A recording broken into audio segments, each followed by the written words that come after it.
తెలంగాణ ప్రభుత్వ విద్యా వ్యవస్థలో మార్పులను సూచిస్తూ తెలంగాణ విద్యా కమిషన్ తెలంగాణ ప్రభుత్వానికి నివేదికను అందించింది. ప్రస్తుతం ఈ నివేదిక మీద రాష్ట్ర వ్యాప్తంగా చర్చ కొనసాగుతుంది. ముఖ్యంగా ఈ నివేదికలోని అంశాలు తెలంగాణలో ఉన్న పరిస్థితులకు అనుగుణంగా అమలవ్వడం సాధ్యమవుతాయా అనే ప్రశ్నలు కూడా ఉత్పన్నమవుతున్నాయి. ఇక ఈ విద్యా కమిషన్కి సంబంధించి ఇందులో ఉన్న ప్రధాన అంశాలకు సంబంధించి ప్రస్తుతం మనతో పాటు మాట్లాడడానికి తెలంగాణ విద్యా కమిషన్ చైర్మన్ మాజీ ఐఏఎస్ ఆకునూరి మురళి సార్ ఉన్నారు. వారిని అడిగి తెలుసుకుందాం. సార్ నమస్తే సార్.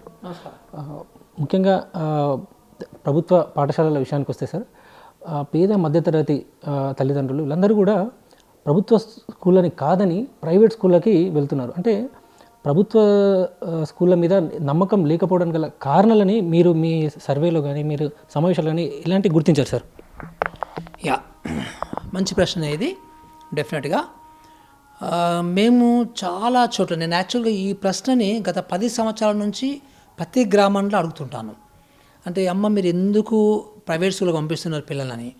నాకు చాలాసార్లు ఒక 4 విషయాలు చెప్పారు. సో ఎక్కడ పోయినా ఇవే చెప్తున్నారు. ఈవెన్ ఇన్ఫ్యాక్ట్ ఆంధ్రలో కూడా నాకు ఈ విషయాలు చెప్పారు. తెలంగాణలో కూడా చాలా గ్రామాల్లో, కొన్ని వందల గ్రామాల్లో నేను మాట్లాడినప్పుడు చెప్పారు. ఏంటంటే ఫస్ట్ థింగ్ ఏం చెప్తున్నారంటే వాళ్ళు, మా పిల్లలకి సేఫ్టీ సెక్యూరిటీ చాలా ముఖ్యమని చెప్తున్నారు. అంటే అందరూ ఏమనుకుంటామంటే వీళ్ళు క్వాలిటీ గురించి మాట్లాడతారేమో, క్వాలిటీ ఆఫ్ ఎడ్యుకేషన్ గురించి మాట్లాడతారేమో అనుకుంటారు. కానీ వాళ్ళకి క్వాలిటీ కంటే ముందు 2-3 పాయింట్స్ చెప్తున్నారు వాళ్ళు. ఒకటేమో ఫస్ట్ పాయింట్ సేఫ్టీ సెక్యూరిటీ. మా పిల్లలు మా ఇంటి దగ్గర మేము బస్సు ఎక్కిస్తే వాళ్ళు ప్రైవేట్ స్కూల్ క్యాంపస్ లోపల దిగుతారు.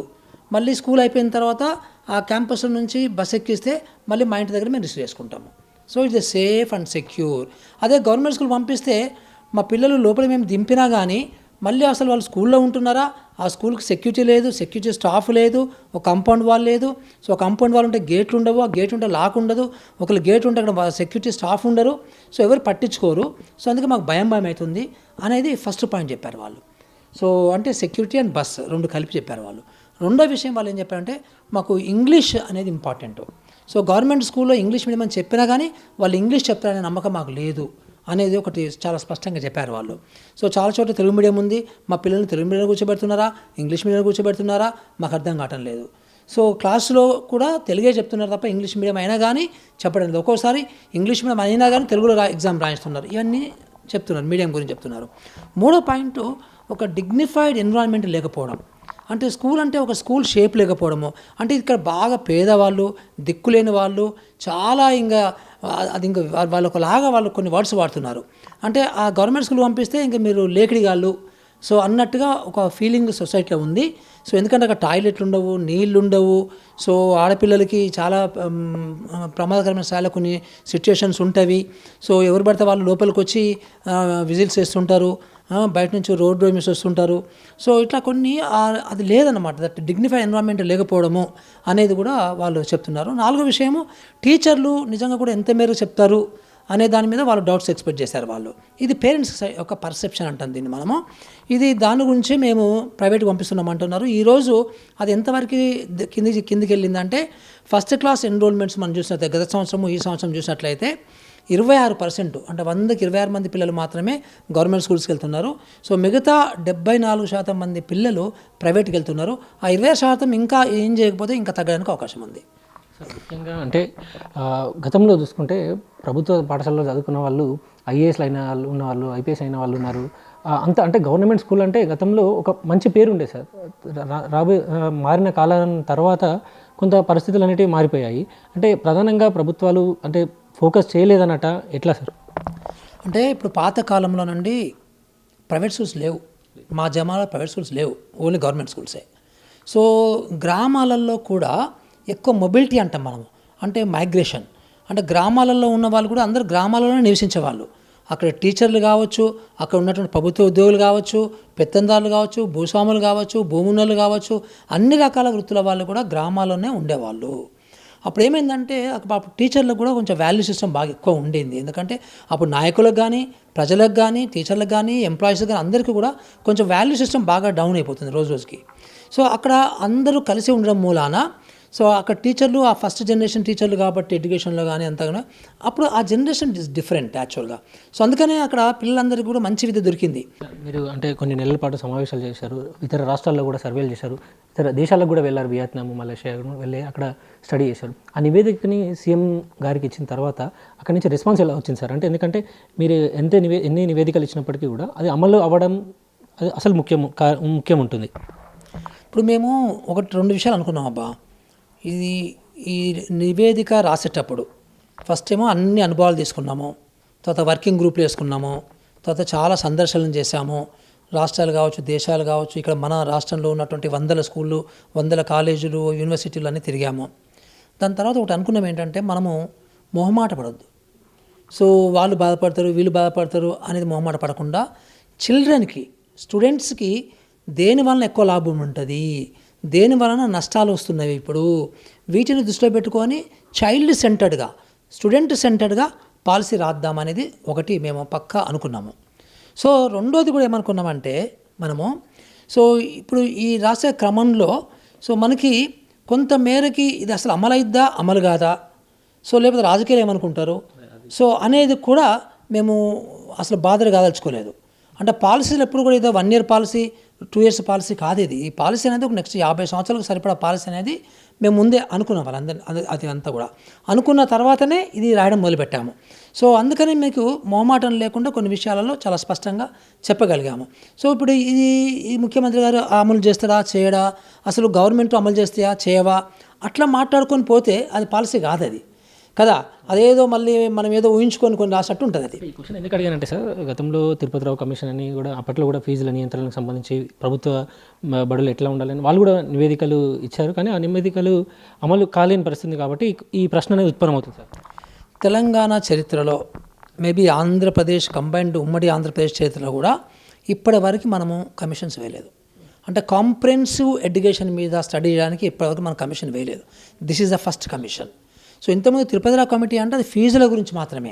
సో ఇంకా వేరే కమిటీ అనుకుంటే కూడా దానికి ఒక స్పెసిఫిక్ ఎజెండాతో అయింది తప్ప కాంప్రెహెన్సివ్గా మొత్తం సమగ్రమైనటువంటి విధానాన్ని స్టడీ చేయమని, సమగ్రమైన విధానాన్ని ఉన్నదాన్ని అధ్యయనం చేసి సమగ్ర విధానము ఒకటి రాయమని ఇంతవరకు ఎప్పుడు చెప్పలేదు. ఫస్ట్ టైం అన్నమాట ఇది. ముఖ్యంగా అంటే మీరు కమిషన్ ఏర్పడిన తర్వాత ఫస్ట్ సూచించింది నాకు తెలిసి ప్రీ స్కూల్స్ అనుకుంటా సార్, ప్రీ ప్రైమరీ స్కూల్స్. అవి ఇప్పుడు ఎలా కొనసాగుతున్నాయి సార్? అక్కడ ఎన్రోల్మెంట్ కానీ ఎలా ఉంది? అంటే యాక్చువల్గా చాలామంది మాతో ఏమన్నారంటే ఇలాంటి మేము ఒక ఇంటర్మీడియరీ ఒక నివేదిక ఇచ్చాం. సో మేము ఎప్పుడు ఇచ్చాము అది 2025 మే, మార్చ్, ఏప్రిల్ అప్పుడు ఇచ్చామన్నమాట. ఇచ్చినప్పుడు గవర్నమెంట్లో ఉన్న కొంతమంది పెద్దలు ఏమన్నారంటే అసలు మన గవర్నమెంట్లో ఇంత ఇన్వెస్ట్మెంట్ చేస్తే పిల్లలు వస్తారా అని అడిగారు. అప్పుడు మేము ముఖ్యమంత్రి గారు కూడా చెప్పారు, మీరు ఒక 4 స్కూళ్ళు చేయండి, చేసి డెమాన్స్ట్రేషన్ లాగా పైలట్ లాగా చేయండి అని చెప్పారు. సో మేము 4 తీసుకున్నాము. అందులో ఫస్ట్ స్కూలు సో అప్పటికే కొంత మేరకి ఒక 40-50% కొన్ని పనులు కూడా మొదలై చేసామన్నమాట. దాంతో జూన్ 12th రోజు రీఓపెనింగ్ అయినప్పుడు జూన్ 20th లోపల కొత్త పిల్లలు 1000 మంది పిల్లలు జాయిన్ అయ్యారు. That is Arutla school. So అది ప్రూఫ్ ఆఫ్ కాన్సెప్ట్ అయిపోయింది. అంటే అంతకుముందు నాకు తెలుసు ఇదన్నీ అయితే అని, బట్ బికాజ్ నేను కలెక్టర్గా ఉన్నప్పుడు కొంత చేశాను, తర్వాత ఆంధ్రప్రదేశ్లో ఉన్నప్పుడు కొంత చేశాను కాబట్టి ఐ నో ఈ పిల్లల తల్లిదండ్రుల యొక్క మెంటాలిటీ, వాళ్ళ మైండ్ సెట్, వాళ్ళ ఆస్పిరేషన్స్ ఏముంటాయని నాకు అర్థమైంది కాబట్టి ఐఎమ్ వెరీ కాన్ఫిడెంట్. కానీ మేము ఆరుట్ల స్కూల్ని చాలా చక్కగా చేయగలిగాము. ఆరుట్ల స్కూల్లో నేను చెప్పిన 10 రోజులలోనే సో దగ్గర 240 మంది పిల్లలు నర్సరీ, ఎల్కేజీ, యూకేజీకి తల్లిదండ్రులు వచ్చారు వాళ్ళు. సో మనకు అప్పటికి రెడీగా లేదు కాబట్టి ఇన్ఫ్రాస్ట్రక్చర్ మేము ఒక 140 మంది వరకు తీసుకొని ఆపేసాం. సో అట్లా మనకు దగ్గర 1400 మంది పిల్లలు జాయిన్ అయ్యారు. కొత్త పిల్లలు కొత్తగా రావడానికి ఆసక్తి చూపించారు. సో మేము దాంట్లో ఒక 1000 మెంబర్స్ పిల్లల్ని మాత్రమే తీసుకోవడం జరిగింది. సో అది మనకి ప్రూఫ్ ఆఫ్ కాన్సెప్ట్ అయిపోయింది. సో తప్పకుండా కూడా మేము బస్సులు పెట్టాం. సో ఇంకా అప్పటికి బస్సులు 1-2 పెడితేనే మాకు అంతమంది 2000 మంది ఉత్సాహం చూపించారు. సో మెల్లగా స్లోగా మేము బస్సు కూడా యాడ్ చేసాం కాబట్టి సబ్సిక్వెంట్గా మా డిజైనే తెలంగాణ పబ్లిక్ స్కూల్ అనే డిజైనే 1500 మందికి డిజైన్ చేస్తున్నాం మేము. అది ప్రీ ప్రైమరీ స్కూల్స్ రాష్ట్ర వ్యాప్తంగా దాదాపు ఒక 1000 వరకు మీరు చేసినట్టున్నారు కదా సార్, అక్కడ ఎలాంటిది రిజల్ట్స్ ఉన్నది? ఎందుకంటే దాదాపు 26,000 స్కూల్స్ అనుకున్నా కూడా అన్ని చోట్ల కూడా అది ఇంప్లిమెంట్ అయితే ఇంకా బెటర్ వచ్చే అవకాశం కూడా ఉంటుంది కదా సార్, ఇంకా ఎక్కువ పేద మధ్యతరగతి పిల్లలు అక్కడ వచ్చే అవకాశాలు ఉంటాయి. ఇప్పుడు తెలంగాణ ఎడ్యుకేషన్ కమిషన్ రికమెండ్ చేసే pre primary, primary, high school, college, university ఇవన్నీ కొన్ని స్టాండర్డ్స్ సెట్ చేశాం కమిషన్ రిపోర్ట్లో. సో ఆ స్టాండర్డ్స్ ప్రకారం చేయాలి. కానీ మొన్న ఈ మధ్యలో డిక్లేర్ చేసినటువంటి 1000 స్కూల్స్ ఏవైతే ఉన్నాయో మేము చెప్పిన స్టాండర్డ్స్ ప్రకారం వాళ్ళు డిజైన్ చేయలేదు స్టేట్ గవర్నమెంట్. సో వాళ్ళు ఒక్కరిని పెట్టండి అదనంగా, అంగన్వాడీ వర్కర్ ఉంటారు ఒకరు, ఇంకొన్ని అదనంగా పెట్టండి సరిపోద్ది అన్నట్టుగా మాట్లాడారు. తర్వాత ఇన్ఫ్రాస్ట్రక్చర్ కూడా మేము రికమెండ్ చేసిన దాని ప్రకారం చేయటం లేదు వాళ్ళు. సో సంథింగ్ వాళ్ళు ఒకటి యాక్సెప్ట్ చేసింది ఏంటంటే మనకు ప్రైమరీ స్కూల్లో భాగంగా ఉండాలనేది యాక్సెప్ట్ చేశారు. ఇంకా అంటే ప్రీ ప్రైమరీ స్కూల్స్కి పెట్టడం కానీ లేదా తెలంగాణ పబ్లిక్ స్కూల్స్ ఇప్పుడు రాబోయే రోజుల్లో అంటే వీటన్నిటికీ బడ్జెట్ అనేది ప్రధానంగా సార్. బడ్జెట్కి సంబంధించి సీఎం గారి దృష్టికి మీరు ఎంత బడ్జెట్ తీసుకెళ్లారు, దానికి సంబంధించి సీఎం ఎలాంటి రెస్పాన్స్ ఇచ్చారు? సీఎం గారు ఇమ్మీడియట్గా, నేను ఇంతకుముందు ఏ కమిషన్లకైనా ఇక్కడ ఇంత ఫాస్ట్ డెసిషన్ తీసుకొని ఉండరు.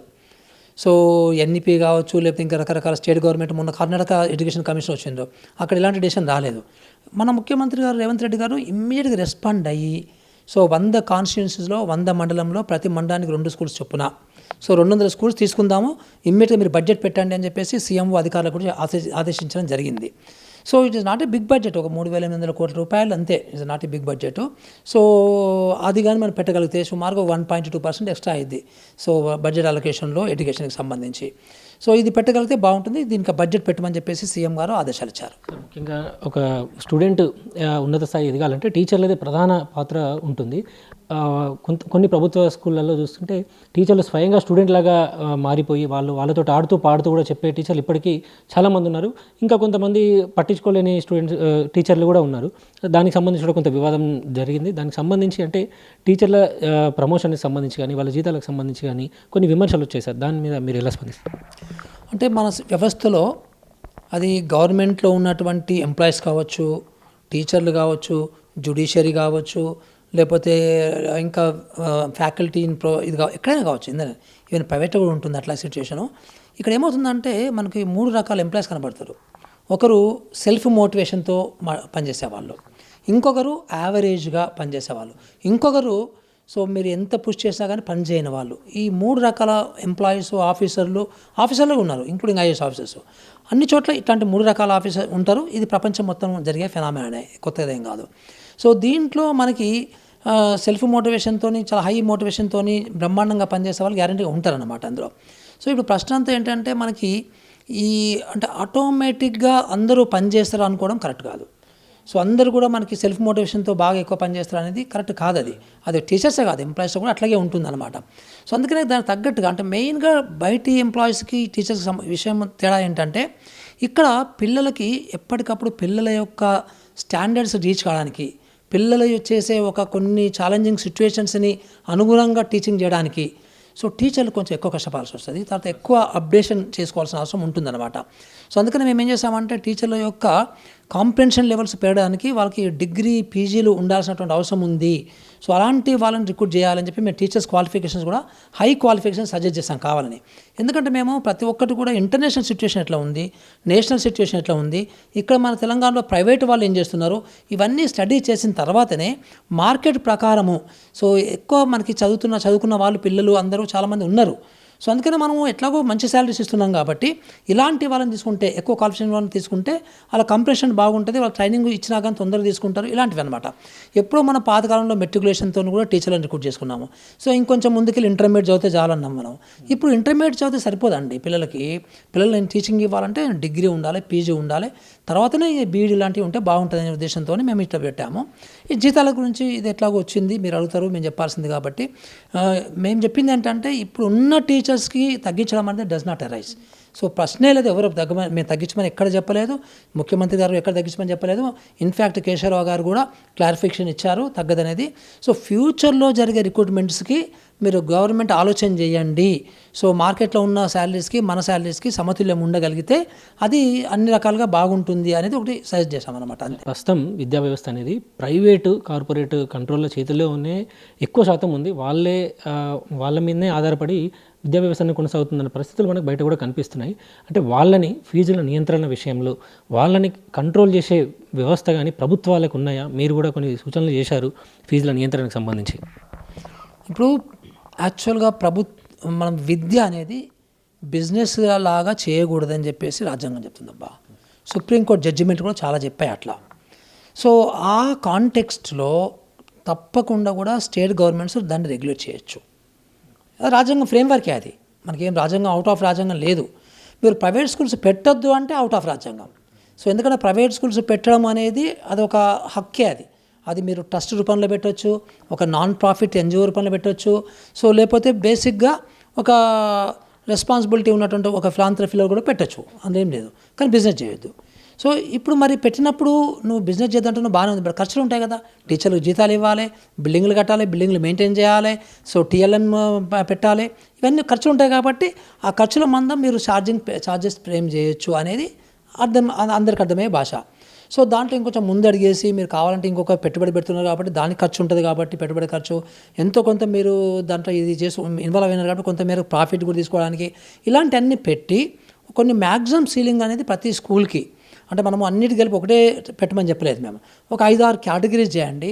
Urban, rural. ఇప్పుడు గచ్చిబౌలి స్కూల్ని you cannot compare with Suryapet school, or you cannot compare with a small village school. So అందుకని ఎట్లా ఉంటాయి ల్యాండ్ కాస్ట్ కావచ్చు, మెయింటెనెన్స్ కాస్ట్ కావచ్చు, ఈ హెచ్చుతగ్గులు ఉంటాయి కాబట్టి ఒక 5-6 కేటగిరీస్ చేసి ప్రతి కేటగిరీకి సీలింగ్ పెట్టండి అని మేము సజెస్ట్ చేసామన్నమాట. దానికి సంబంధించి కూడా ఒక చట్టం కూడా చేయాల్సిన అవసరం ఉంటుంది. చట్టం చేయకపోతే ఇది ఇంప్లిమెంట్ కాదు. సో అందుకని మేము ఒక స్టాట్యుటరీ బాడీని కూడా ఏర్పాటు చేయమని చెప్పేసి ఒక కమిషన్ని కూడా ఇప్పుడు మన కాలేజ్ ఫీ రెగ్యులేషన్ కమిషన్ ఉంది, అది సుప్రీంకోర్టు చెప్తే వేశారు. సో అట్లాగే దీనికి కూడా ఒక కమిషన్ ఉంటే బాగుంటుందని చెప్పేసి మేము రికమెండ్ చేయడం జరిగింది.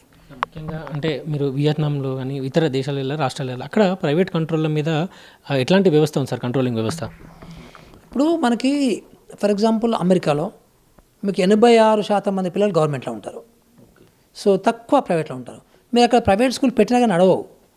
ఎందుకంటే వాళ్ళు సొసైటీ కల్చరల్గా గవర్నమెంట్ స్కూల్స్ని మెయింటైన్ చేస్తున్నారు, అంటే హై స్టాండర్డ్స్తో మెయింటైన్ చేస్తున్నారు. అక్కడ చాలా 90% స్కూల్స్లో మీకు మార్నింగ్ బ్రేక్ఫాస్ట్ ఇస్తారు, సో లంచ్ ఇస్తారు ఫర్ ఎగ్జాంపుల్. సో తర్వాత ప్రతి అబ్బాయికి అమ్మాయికి ఒక క్రోమ్ బుక్ ఇస్తారు, అంటే మనకి మన ఇది ఉంది కదా ట్యాబ్స్ లాంటివి ఇస్తారు, ఫ్రీగా ఇస్తారు అనమాట. అవన్నీ కూడా తర్వాత బ్రహ్మాండమైన స్పోర్ట్స్ ఫెసిలిటీస్ ఉంటాయి, బ్రహ్మాండమైన టీచర్స్ ఉంటారు, బ్రహ్మాండమైన క్లబ్స్, అన్నీ ఇన్ఫ్రాస్ట్రక్చర్ బ్రహ్మాండం కూడా అంతా ఫ్రీయే, అక్కడ మళ్ళీ ఏం ఛార్జ్ చేయరు. సో అలాంటి స్కూల్స్ ఉన్న దగ్గర మీరు ప్రైవేట్ స్కూల్ పెడితే ఐ థింక్ అది పోదు, అది వేస్ట్ అది. సో అట్లా ఆ గవర్నమెంట్ స్టాండర్డ్స్ని, స్కూల్ స్టాండర్డ్స్ని తగ్గించకుండా వాళ్ళు మేనేజ్ చేయగలుగుతున్నారు. అర్థమైందా? ఇక్కడ మన దగ్గర అట్లా లేదు. మన దగ్గర చూస్తున్నాం కదా, మనం 70 సంవత్సరాల క్రితం కొంచెం మంచిగా ఉండేది స్కూల్స్, అంటే స్కూల్ షేప్లో ఉండేవి. ఇప్పుడు మరీ దరిద్రం అయిపోతుంది, ప్రతిరోజు తగ్గిపోతున్నాయి బాగా. సో అందుకనే మన గవర్నమెంట్ స్కూల్స్ ఇట్లా ఉన్నవి. జూనియర్ కాలేజీల విషయానికి వస్తే సార్, ఇంటర్ మొదటి సంవత్సరం పరీక్షలు అవసరం లేదు, అదేవిధంగా ఎబ్సెట్ని కూడా రద్దు చేయాలని ప్రధానంగా మీరు సూచించారు. అంటే ఎందుకు సార్ అది ప్రధానం? ఇప్పుడు మనకి 10th క్లాస్ ఎగ్జామ్ ఉందబ్బా, సో చాలా ప్రెజర్తో మనం రాస్తాం, పిల్లలు రాస్తారు, it's fine, good enough. So then మళ్ళీ ఫస్ట్ ఇయర్ పబ్లిక్ ఎగ్జామే, సెకండ్ ఇయర్ పబ్లిక్ ఎగ్జామే. సో ఇందులో కొంచెం ప్రెజర్ ఫీల్ అవుతారు పిల్లలు. సో మేమేమనుకున్నామంటే ఇదంతా కూడా ఫస్ట్ ఇయర్ అంత సీరియస్గా పెట్టకుండా ఎగ్జామ్ ఉంటుంది, కానీ పబ్లిక్ ఎగ్జామ్ ఉండాల్సిన అవసరం లేదు. సో ఒక మంచి ఎగ్జామ్ కూడా పెట్టవచ్చు, పబ్లిక్ ఎగ్జామ్ అంతా పెట్టాల్సిన అవసరం లేదు. తర్వాత ఫస్ట్ ఇయర్లో కూడా మీరు ఫెయిల్ అయితే మళ్ళీ ఫెయిల్ అయ్యారని చెప్పేసి అక్కడ పెట్టకుండా డైరెక్ట్గా సెకండ్ ఇయర్లో మీరు ఎగ్జామ్ పెట్టగలిగితే, సో సెకండ్ ఇయర్ పెట్టగలిగితే ఆ సెకండ్ ఇయర్ బేసిస్ మీద సో కొంతమేరకు మీరు ఫస్ట్ ఇయర్ది కూడా అందులో సిలబస్ పెట్టినా పెట్టుకోవచ్చు, నాట్ ఏ ప్రాబ్లం. సో అది పెట్టుకున్నట్లయితే మనకి వాళ్ళకి మధ్యలో ఒక 1 year కొంచెం స్పేస్ దొరుకుతుంది. సో ఆ పిల్లల్ని అప్పుడు ఆ స్పేస్ దొరికినప్పుడు ఏమవుతుందంటే కొంతమేరకి వాళ్ళని మనము కాన్సెప్ట్స్ని ఎక్కువ ఇవ్వడానికి అవకాశం ఉంటుంది అనేది. సో తద్వారా మీకు కొంతమేరకి పిల్లలకి కొంచెము ఆ 1 year మనకి ఒక క్రియేటివ్ ఎన్విరాన్మెంట్ చేయడానికి అవకాశం ఉంటుంది. సో డైరెక్ట్ 12th క్లాస్ పెట్టండి, 10th క్లాస్ పెట్టిన తర్వాత 12th క్లాస్ పెట్టండి అని చెప్పడం జరిగింది. తర్వాత ఎప్సెట్ ఎందుకు క్యాన్సిల్ చేయమని చెప్తున్నామంటే ఎప్సెట్ ఎంసెట్ అనేది ఒక భయంకరమైన బిజినెస్ అయింది. సో ఆ 1% సీట్ల గురించి పెద్ద పెద్ద అడ్వర్టైజ్మెంట్స్ ఇచ్చుకొని మొత్తము పేరెంట్స్ని, కొన్ని లక్షల మంది పేరెంట్స్ని ఒకలాంటి ఎమోషనల్ బ్లాక్మెయిల్ లాగా ఒక సిచ్యుయేషన్ నడుస్తుంది, మొత్తం ఒక వ్యాపారాత్మకంగా నడుస్తుంది అనమాట. ఎంట్రన్స్ ఎగ్జామ్ ఎంసెట్ వలన వీళ్ళు ఈ ప్రైవేట్ కాలేజ్ వాళ్ళు ఎక్కడైతే మన 70-80% మంది పిల్లలు అక్కడ చదువుతున్నారో అక్కడ వాళ్ళు 3 నెలల్లో ఇంటర్మీడియట్ కంప్లీట్ చేస్తున్నారు. సో 3 నెలల్లో కంప్లీట్ చేస్తే 3 నెలల్లో నువ్వు 12 నెలలకు సంబంధించిన కాన్సెప్ట్స్ ఎట్లా చెప్తావు అబ్బా, చెప్పడానికి లేదు కదా. అంటే అంత మెకానికల్, అంత ఎవ్రీథింగ్ మెకానికల్ అయిపోతుంది. సో ఇక్కడ 3 నెలలు ఇంటర్మీడియట్ చెప్పి మిగతా అంతా కూడా ఎగ్జామ్కి ప్రిపేర్ చేస్తున్నాం. సో అంటే ఒక మిషన్ లాగా రాట్ లెర్నింగ్ అంటాం దాన్ని, రాట్ లెర్నింగ్ చేస్తున్నాము. సో ఆ ర్యాంకుల గురించి వాళ్ళు అదేం చేస్తారు, కొంతమంది మంచి పిల్లల్ని, మంచి పిల్లల్ని తీసుకెళ్ళి వాళ్ళని ఇంకెక్కువ రుబ్బి వాళ్ళని ఒక సీట్ తెప్పించి వాళ్ళు అడ్వర్టైజ్మెంట్ ఇచ్చుకుంటారు. మిగతా పిల్లలందరూ గొర్రెల్లాగా సో పాపం పొద్దున 5:30 లేపి సో వాళ్ళందరికీ, ఆ పిల్లలందరికీ చాలామందికి అదొక భయంకరమైనటువంటి కొన్ని 100 స్టోరీలు విన్నాం మేము. సో ఈవెన్ పాత పిల్లలు కూడా 10 సంవత్సరాల క్రితం చదివిన పిల్లల స్టోరీలు కూడా విన్నాం మేము. సో ఎట్లా సఫర్ అయ్యారు వాళ్ళు అనేది వాళ్ళకి తెలుసు, వాళ్ళకి సీట్ రాదని. అంటే ఇప్పుడు బీటెక్ వస్తేనే ఎంబీబీఎస్ వస్తేనే ఇంకా లైఫా? అంటే ఇక మిగతా ఏం లేవా? బీ ఫార్మసీ లేదా, అగ్రికల్చర్ లేదా, లేకపోతే ఇంకా వేరే రకరకాల కంప్యూటర్ కోర్సులు లేవా, లేకపోతే బిజినెస్ మేనేజ్మెంట్ లేవా, లేకపోతే హిస్టరీ ప్రొఫెసర్లు కావద్దా, లేకపోతే మన ఎకనామిక్స్ ప్రొఫెసర్స్ కావద్దా? ఎన్ని ఉన్నాయి కోర్సులు, స్కిల్స్ ఉన్నాయి బయట. దానికి మీద ఎందుకు రావాలి? అంటే ఒక ఆంధ్రప్రదేశ్ తెలుగు రాష్ట్రాలలో ఎట్లా తయారైందంటే ఇది ఒక పెద్ద మాఫియాలాగా తయారైపోయింది. సో ఇది కరెక్ట్ కాదు. ఇది కొన్ని లక్షల మంది పిల్లల యొక్క హక్కులని మనం నాశనం చేస్తున్నాము. ఇంటర్మీడియట్లో మీకు ఆత్మహత్యలు ఏంటని అర్థం కాదు. ప్రపంచంలో ఎక్కడన్నా విద్యార్థులు 12th తరగతి క్లాస్ పిల్లల ఆత్మహత్యలు చేసుకుంటున్నారా? ఇంత ప్రెషర్ చైనాలో కూడా ఉంది, మన దగ్గర ఉంది. 2 దేశాల్లో ఉంది ఎక్కువ. సో మిగతా ఏ దేశాల్లో లేదు ఇంత ప్రెషర్. సో అందుకని మేము ఎంసెట్ని తీయమని చెప్తున్నాం. అట్లా అంటే ఇప్పుడు డిగ్రీలో సార్ సెమిస్టర్స్ ఉంటాయి. అంటే ఇంతకుముందు సెమిస్టర్స్ లేవు డిగ్రీలో, గ్రాడ్యుయేషన్. ఇప్పుడు సెమిస్టర్స్ ఉంటాయి. ఫస్ట్ ఇయర్కి 2 సార్లు ఫస్ట్ సెమ్, సెకండ్ సెమ్ అని. అది వరుసగా 3 ఇయర్స్లో 6 సెమిస్టర్స్ ఉంటాయి వాళ్ళకి. ఆ సిస్టమ్ని ఎలా చేయాల్సి ఉంటుంది? ముఖ్యంగా మీరు మీ కమిషన్ నివేదికలో సూచించినట్టు ఈ డిగ్రీ కాలేజీలోనే అంటే ఒక 1500 మంది విద్యార్థులతో ఒక ప్రత్యేక కాలేజ్ ఏర్పాటు చేయాలని అంటున్నారు. అదే చేయాలంటున్నారు సార్.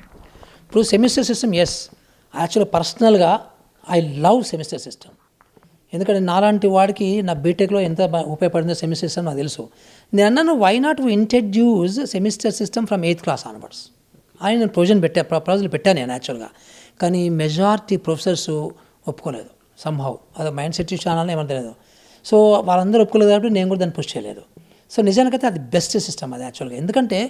ఎందుకంటే పిల్లలు 1 year 12 monthsకి సంబంధించినంత ఎగ్జామ్ ఫైనల్ ఎందుకు రాయాలి? సో ప్రతి 6 monthsకే మనము అకాడమిక్ ఇయర్ పెట్టవచ్చు కదా. సో కానీ బట్ నాకు ఏదేదో రకరకాల నేను కన్విన్స్ కాలేదు అది. కానీ బట్ ప్రొసెస్ మాత్రము అది ఇంకా వాళ్ళ యాక్సెప్టెన్స్ దాంట్లో లేరు. చాలామంది ప్రొసెస్ అపోజ్ చేశారు అది. అందుకని సెమిస్టర్ సిస్టమ్ పెట్టలేదు అది. లేకపోతే నిజానికి 8th నుంచి కూడా పెట్టవచ్చు సెమిస్టర్ సిస్టమ్. మంచి బెస్ట్ సిస్టమ్ అది. సో 6 monthsకి ఒకసారి క్లోజ్ అయిపోద్ది, ఇంకో 6 monthsలో మళ్ళీ ఫ్రెష్ స్టార్ట్ అవుతుంది. దానివల్ల మీకు బ్యాగ్ వెయిట్ కూడా తగ్గుతుంది. సో ఇంత బ్యాగులు మోసుకోవాల్సిన అవసరం కూడా లేదు యాక్చువల్గా.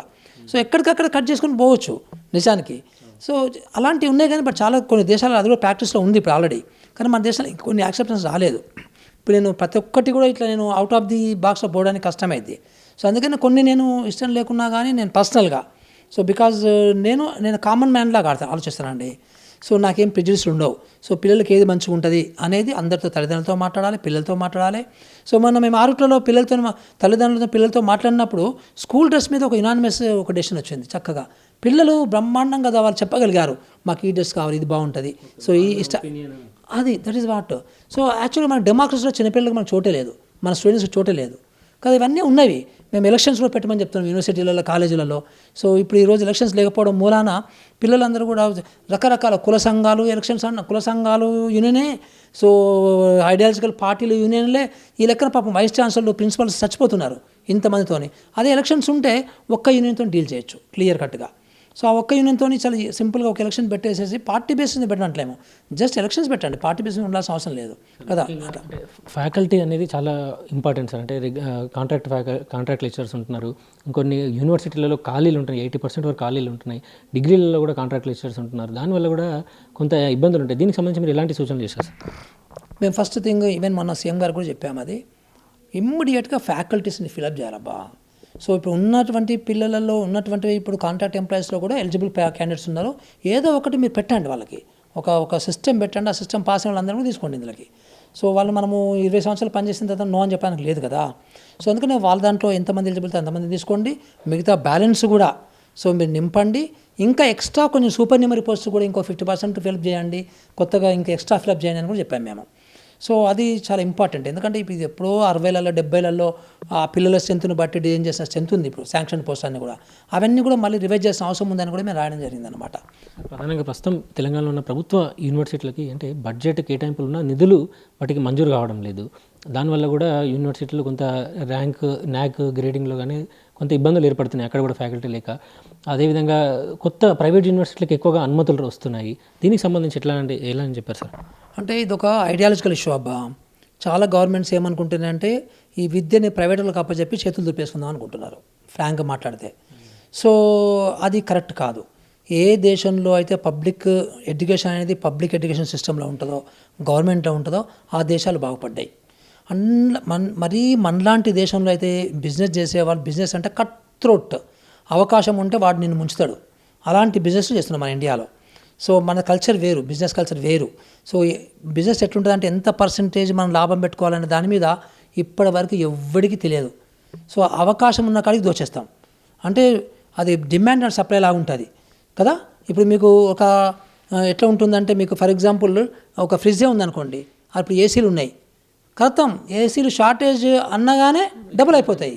సో మన దానికి బెస్ట్ ఎగ్జాంపుల్ మనకి ఎయిర్ టికెట్స్ చూడండి. ఎయిర్ టికెట్స్ ఎట్లా వేరీ అవుతుంటాయో, అంటే ఏంటంటే మార్కెట్ని అనుసంధానం చేసుకొని మార్కెట్ డిమాండ్ ఎక్కువ దోచుకుందాం, ఇలాంటి బాబతున్నారు మన దేశంలో. సో స్కూళ్ళు కూడా మన వాళ్ళు వ్యాపారం చేద్దని రాజ్యాంగం చెప్పినా కానీ ఫక్తు వ్యాపారమే చేస్తున్నారు. మనకి చాలా క్లియర్ కట్గా బ్రాండ్ కొంచెం బాగుండగానే రేట్లు డబుల్ ట్రిబుల్ చేస్తున్నారు. సో పాపం ఈ పిల్లల్ని మనకు సుఖాలు పోయినా పర్లేదు కానీ మన పిల్లల్ని బాగా చదివించుకోవాలని చెప్పేసి వాళ్ళు కొంతమంది వాళ్ళ యొక్క ఆదాయంలో 50% కూడా ఖర్చు పెడుతున్నారు. ఇది చాలా అన్యాయం కదా. వాళ్ళకి ఈఎంఐలు ఉంటాయి, ఇల్లు కట్టుకోవద్దా, సో వాళ్ళ పిల్లలు పెళ్ళిళ్ళు చేయొద్దా, సో ఇంత డబ్బు ఎక్కడి నుంచి వస్తుంది వాళ్ళకి. సో అందుకనే మనము పబ్లిక్ ఎడ్యుకేషన్ అనేది వెరీ ఇంపార్టెంట్. కనీసం ఈ మాత్రం ఇవ్వకపోతే ఇంకా ప్రభుత్వాలు ఎందుకండి, నా అర్థం కాదు. ఇచ్చిన నివేదికలో కొంత అంటే అటానమస్ డీమ్డ్ యూనివర్సిటీలకు ఎక్కువగా ఇవ్వాలి అన్నట్టు కూడా అన్నారు కదా సార్. అటానమస్ స్వయం ప్రతిపత్తి మన ప్రభుత్వ యూనివర్సిటీలకి స్వయం ప్రతిపత్తి అటానమస్ ఉండాలి. ఈరోజు బ్యూరోక్రాట్స్ డీల్ చేస్తున్నారు. బ్యూరోక్రాట్స్ ఐఏఎస్ ఆఫీసర్ డామినేట్ చేస్తున్నారు. ఒక వైస్ ఛాన్సలర్ అనే ఒక పోస్ట్కి గౌరవం ఇవ్వటం లేదు. దీనివల్ల నష్టం జరుగుతుంది. ప్రతి ఒక్కటి గవర్నమెంట్లో డెసిషన్ తీసుకుంటున్నారు. యాక్చువల్గా ఎగ్జిక్యూటివ్ కౌన్సిల్స్ అనేవి ఉంటాయి డెసిషన్ మేకింగ్కి, వాటిని స్ట్రెంథెన్ చేయాలి. ఆ ఎగ్జిక్యూటివ్ కౌన్సిల్లో కూడా ఇంతకుముందు కాంపోజిషన్ సరిగ్గా లేదు, ఈ రకమైన కాంపోజిషన్ ప్రకారం పెట్టండి. సో పెద్ద ఇండస్ట్రీస్ని పెట్టండి ఒకరిద్దరిని. సో తర్వాత రిటైర్డ్ ఐఏఎస్ ఆఫీసర్ని, రిటైర్డ్ ప్రొఫెసర్స్ని, రిటైర్డ్ వైస్ ఛాన్సలర్స్ పెట్టండి. సో వాళ్ళ ద్వారా మంచి జరుగుతుంది. ఈరోజు ఆ రకంగా లేవు. ఇలాంటి మేము రికమెండేషన్ చేస్తాం. అట్లాగే వైస్ ఛాన్సలర్స్ని, ఆ సర్చ్ కమిటీని కూడా ఎట్లా స్ట్రెంథెన్ చేయాలి. సో గవర్నమెంట్లో ఈ కులాల బేసిస్ మీద ఇవ్వకూడదు. సో యాక్చువల్గా ఒక సర్చ్ కమిటీ ఉండాలి. సో రిజర్వేషన్స్ వేరు డిఫరెంట్, కులాలు డిఫరెంట్. సో ఈ రకంగా మంచిగా ఉండాలని చెప్పేసి మేము కొన్ని రికమెండేషన్ చేయడం జరిగింది అన్నమాట. ఫైనల్గా అంటే మీరు విద్యా కమిషన్ ఒక నివేదిక రూపొందించింది, ప్రభుత్వాన్ని కూడా అందజేసింది. అంటే రాబోయే రోజుల్లో విద్యా కమిషన్ ఎలాంటి కార్యక్రమాలు ఉండబోతున్నాయి? విద్యా కమిషన్ ఎలాంటి పని చేస్తుంది తర్వాత? యాక్చువల్గా విద్యా కమిషన్ పని అయిపోయింది ఫస్ట్ థింగ్. సో ఇది ఇంతే, ఈ పని వాళ్ళకి ఇచ్చింది, మాకు ఇచ్చింది ఇదే. ఇంకో కొంచెం చిన్న పైలట్ ప్రాజెక్ట్ చేయమని అట్లా ఇచ్చారు మనకి, కానీ బట్ ఇదే మెయిన్ పని. సో దీని తర్వాత అసలు విద్యా కమిషన్ అవసరం ఉండకూడదు లెక్క ప్రకారం. సో అందుకని నేను కూడా వెయిట్ చేస్తున్నాను. నేను గవర్నమెంట్కి ఆల్రెడీ ఇన్ఫామ్ చేశాను, ఎవరికి ఇన్ఫామ్ చేయాలనో. సో ఏం చేయాలి దీనికి సంబంధించి, సో ఫర్దర్గా ఏం చేయమంటారు. ఐ థింక్ పని అయితే లేదు, కరెక్ట్ కాదు, ఇట్లా కంటిన్యూ కావడం అనేది కూడా నేను చెప్పదలుచుకున్నాను గవర్నమెంట్కి. సో కొంతమేరకు నేను కన్వే కూడా చేయడం జరిగింది అనమాట. ఇంకోటి అంటే ఇప్పటివరకు తల్లిదండ్రులు, పేద మధ్యతరగతి తల్లిదండ్రులు గవర్నమెంట్ స్కూల్ మీద నమ్మకం లేదు. అంటే మీరు రూపొందించిన నివేదిక తర్వాత అమల్లోకి వస్తే వాళ్ళకి, అంటే వాళ్ళు నమ్మే విధంగా ఎలాంటి భరోసా మీరు ఇస్తారు సార్ ప్రజలకి? సింపుల్ అండి. ఇప్పుడు మేమేం చెప్పామంటే 18% బడ్జెట్ అలొకేషన్ పెట్టామని చెప్పాము. 18% కనీసం కాంగ్రెస్ పార్టీ 15% అలొకేషన్ ఇస్తామని చెప్పేసి వాళ్ళ మేనిఫెస్టోలో రాసుకున్నారు. 15% ఇచ్చినా కానీ ఒక 5 సంవత్సరాలలో ఇప్పుడు మేము చెప్పిన స్టాండర్డ్స్ అన్నీ ఫాలో అయితే, మేము చెప్పినటువంటి కొన్ని పద్ధతులు ఫాలో అయితే, సో బ్రహ్మాండమైన ఎడ్యుకేషను 3 సంవత్సరాల నుంచి మొదలుపెట్టి మనకి 21-22 సంవత్సరాల వరకు బ్రహ్మాండమైన ఎడ్యుకేషన్ పిల్లలకి ఇవ్వచ్చు పక్కా. Thank you. ఇది విద్యను వ్యాపారంగా మార్చేసి ప్రస్తుతం కొనసాగుతున్న సమాజంలో కేవలం పేద మధ్యతరగతి విద్యార్థుల భవిష్యత్తును దృష్టిలో పెట్టుకొని ఈ విద్యా కమిషన్ ఈ నివేదికను రూపొందించింది. రాబోయే రోజుల్లో ఈ విద్యా కమిషన్ ఇచ్చిన ఈ నివేదికను ప్రభుత్వం కూడా అమలు చేస్తుందని కూడా ఆశిస్తున్నామని తెలంగాణ విద్యా కమిషన్ చైర్మన్ మాజీ ఐఏఎస్ ఆకునూరు మురళి అంటున్నారు. కెమెరామెన్ అఖిల్తో విశాల్, స్వతంత్ర టీవీ.